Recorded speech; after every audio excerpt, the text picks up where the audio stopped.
Hello everyone, today's video is going to be about Benjamin Franklin. I wanted to do this video for a very long time, but didn't prioritize well enough, to be honest. Kept pushing it off, kept thinking what's the ideal time to do it, I need to research more, and didn't really get into the nitty and gritty of it where you actually just have to take action and do it. So hopefully today we're going to talk about that a little bit and get the consistency back up with these videos, because it's something I really care about. And sometimes I guess we're just afraid, or we think we need the perfect conditions to get things going. So, I mean, for me, just been waiting for months and months to try and see what I need to do and how I should approach it and when is the right time. I'll have some time at the weekend, and then I would set out 2 hours and then never do it, just procrastinate. So good to be finally doing this and kind of getting over that. I think I spoke about it before a little bit in the previous video, to say that it's been a bit of a challenge overcoming the fear of what people think. If you're on camera talking about these things, it's not easy. Especially if as someone like me, I do care a lot about what people think, which is not necessarily a good thing. So trying to certainly get over that, and hopefully starting today it's a kind of a new chapter and get to do it a lot more often around these videos. So today we're going to be talking about Benjamin Franklin, who was one of the most important political figures. I read his biography by Walter Isaacson, which is incredible. I'd highly recommend it. And you can take so many different lessons from that. Franklin was not only one of the most influential political figures in American history, he played a key role in the formation of the United States. He's also famous for his writing, innovation, and his moral virtues, which he published for his Poor Richard's Almanac, which had numerous editions and was widely read, and kind of established his career as in the newspaper business, which he later sold to focus on his political career and on the diplomacy roles that he played on behalf of the United States with the British Empire, but also in France. Today we will focus on the moral virtues that stood out to me while I was reading this autobiography. But before we do that, let's look at Franklin's accomplishments as a diplomat to give you a sense of the pivotal role he played in American history. Franklin's diplomatic career led him to be the only person to sign the 4 major documents in American history, and I'm going to read some of these to you because I find this fascinating, just to give you a sense of the real importance he played in the formation of the United States. So he signed the Declaration of Independence in 1776, announcing the separation of 13 American colonies from British rule and their formation as a new nation. He signed the Treaty of Alliance with Paris in 1778, establishing a military alliance between the United States and France against Great Britain during the American Revolutionary War, providing crucial support to the American cause. He did live in Paris during this time and orchestrated the treaty while playing the French and British against one another with perfect timing. And I think I took that quote from one of the books, and I think that's really says he understood the various viewpoints, whether it was from the French side or from the British side, and also understood the importance of timing and how to make the argument at the appropriate time to get the maximum output. The Treaty of Paris, and this document ended the American Revolutionary War and recognized the independence of the United States. Franklin was a key negotiator in securing favorable terms for the new nation. So again, he was really trusted by the people in power in the United States at the time, trusted to get the best deal possible for the country, for the new country.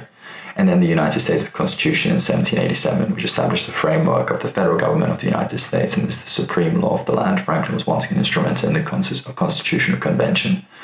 And it's really interesting when you listen to also some of the important people that have been around for the past, 30, 40, 60 years. Someone like Charlie Munger, who was the vice chairman of Berkshire Hathaway, or even Elon Musk, speaks about reading Franklin's biography and sort of taking some key lessons from there. So again, it's a really important figure that's now had a huge influence, and I guess some of the biggest leaders in the world now who've kind of probably repackaged his thoughts a little bit to today's day and age. But I thought that was really interesting to kind of even these huge figures in the world over the past 50 to 100 years have kind of really taken a lot of the important lessons from Franklin. And now we can go over some of the moral virtues we talked about at the start. I think the first one, really important one, industriousness. And I wrote down some notes about that. So Franklin understood the value of hard work as well as the perception it created in others. He would be the first one in his workshop and last one out. Now, if I relate that to my experience, when I did my first internship at a first job, didn't know how to do anything.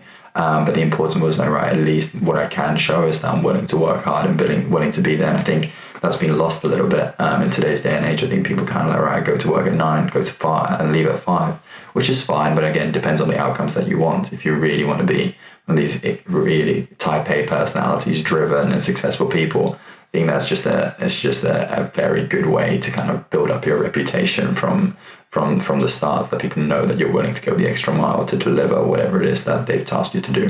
His work ethic enabled him to deliver extremely high standards, and also gave him a reputation of someone who's extremely industrious. And led others to seek him out and invite him to dinners and various other discussions. So again, he's got this concept of he works really hard, he's building up his business, but he's also learning on the side, and people want to be around him to learn from him, even at an extremely young age. He's in his 20s at this point when he's building his own printing shop.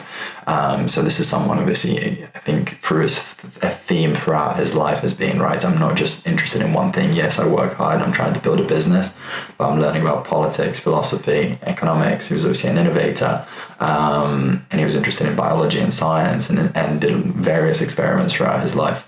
So it's again someone who's well-rounded, and he could have a conversation with a person on the street or one of the best businessmen in the United States, and it would be equally valuable, which I think is a sign of really strong character.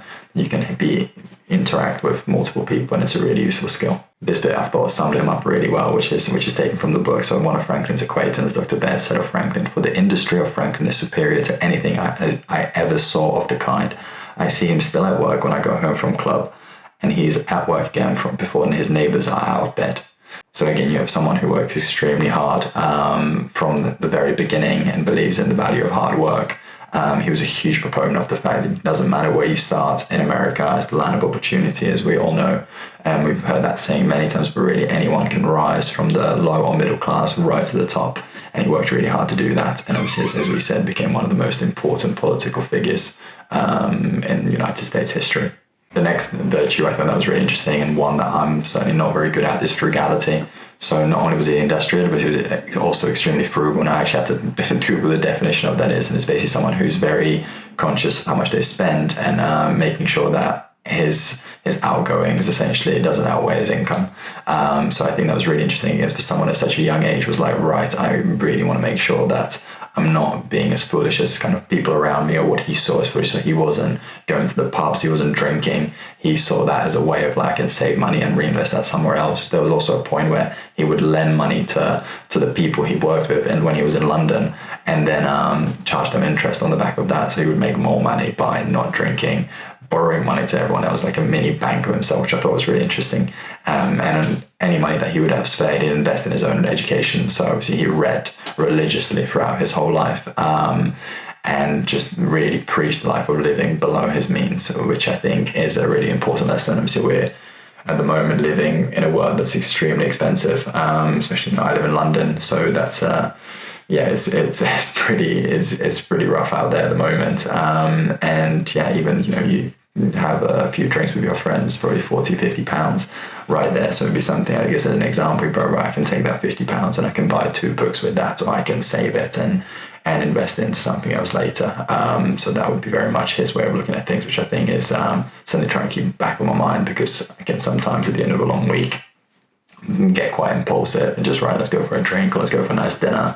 Don't want to think about that stuff. But actually, if you plan it and you say, okay, right, I know what my long-term goals are, I think sometimes you can avoid that short-term impulsiveness that can kind of creep in, certainly for myself. And that's what I found. So this has been really one that I've been trying to keep in the back of my mind. And I think a really good quote from Franklin is, beware of little expenses. A small leak can sink a great ship. And I think that's been used frequently throughout the centuries. I don't think it's his quote directly. I think he's taken it from somewhere. But I think it's a really good one to keep in the back of your mind. Moving on to the next one, that's curiosity. So Franklin, by nature, wanted to know anything and everything.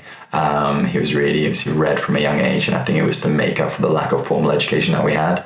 I can probably relate to that a little bit. I left school at 13 to pursue a professional career in sport, and didn't have that traditional educational background, and went through the various classes that I guess other students would go if you've gone to university after college. So I kind of felt like that was missing, and I think since then it's been in the back of my mind, right, you've got to continue reading, you've got to continue learning, and I've kind of taken that also beyond, I guess, my university years, if they were that.